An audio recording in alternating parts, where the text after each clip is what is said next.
The first case shook Hollywood to its core. A beloved actress known for her innocent charm was found dead in her home, officially declared a tragic accident. The studio insisted it was a simple overdose caused by exhaustion. But during the autopsy, doctors found severe internal injuries inconsistent with an accidental death. There were bruises at different stages of healing, indicating long-term abuse. Even more disturbing, her organs showed signs of chronic poisoning, suggesting someone had been slowly administering harmful substances over time. The findings hinted at a powerful abuser protected by the studio system. The report was quietly sealed, and the public never learned the full truth until decades later, when leaked documents confirmed that her death was likely the result of sustained violence rather than an accident. Another shocking autopsy belonged to a leading man whose smile defined romance in the 1930s.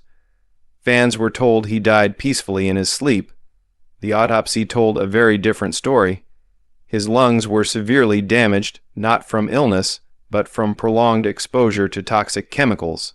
Doctors concluded he had been forced to work on sets filled with dangerous substances used in early film production, including asbestos and chemical fogs. The studio had known the risks, but prioritized production speed over safety. His death exposed the brutal working conditions actors endured, conditions hidden behind velvet curtains and red carpets. One of the most infamous cases involved a rising starlet found dead in a hotel room under suspicious circumstances. The police quickly labeled it a suicide, citing depression and career struggles. But the autopsy revealed something chilling. There were defensive wounds on her arms and hands, and bruising around her neck suggested strangulation. Even more damning was evidence of sexual assault shortly before death. The coroner privately concluded it was homicide, yet the official report was altered after studio lawyers intervened. Her death remained officially classified as suicide for decades, protecting a powerful predator whose name was whispered but never spoken aloud. Then there was the child star whose life ended before adulthood. Audiences watched him grow up on screen, always smiling, always cheerful. When he died suddenly, fans were told it was due to a congenital condition. The autopsy revealed severe liver damage caused by prolonged alcohol exposure. Doctors realized he had been given alcohol regularly from a very young age to keep him compliant and calm on set. The studio system that built him up had destroyed his body before he ever had a chance to live a normal life. His autopsy became one of the earliest pieces of evidence of child exploitation in Hollywood. A glamorous actress known for playing strong, independent women met a tragic end that was publicly blamed on a car accident. The autopsy exposed something far more sinister. Her skull fractures and internal injuries did not match the accident description. Instead, they suggested she had been violently beaten before the crash. Toxicology reports also revealed high levels of sedatives in her system, far beyond therapeutic doses. Investigators later suspected she had been drugged and assaulted, then staged to appear as an accident. The truth threatened to expose ties between Hollywood elites and organized crime, so the case was quietly buried. One autopsy that horrified doctors involved a comedic actor famous for making millions laugh. Off-screen, he struggled deeply with addiction. When he died, the public was told it was an accidental overdose. The autopsy revealed something more disturbing. His stomach lining was severely damaged, and his organs showed signs of repeated forced vomiting and internal bleeding. Doctors concluded he had been pushed into extreme substance use by studio handlers who supplied him with drugs to maintain his manic energy on screen. His death exposed how studios chemically controlled performers to meet audience expectations. Another case involved a legendary singer and actress whose voice defined an era. Her sudden death was blamed on heart failure. During the autopsy, doctors found extensive scarring on her heart caused by long-term stimulant abuse. What shocked them most was medical evidence showing she had been prescribed dangerous combinations of drugs by multiple studio-approved doctors. These prescriptions overlapped intentionally, allowing studios to deny responsibility while keeping her performing nonstop.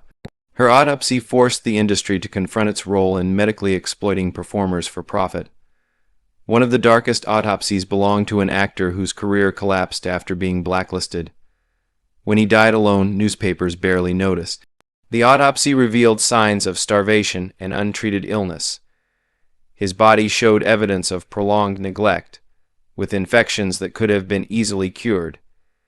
He had been denied work, health care, and support as punishment for refusing to cooperate with powerful executives. His autopsy exposed how Hollywood didn't just end careers, it destroyed lives.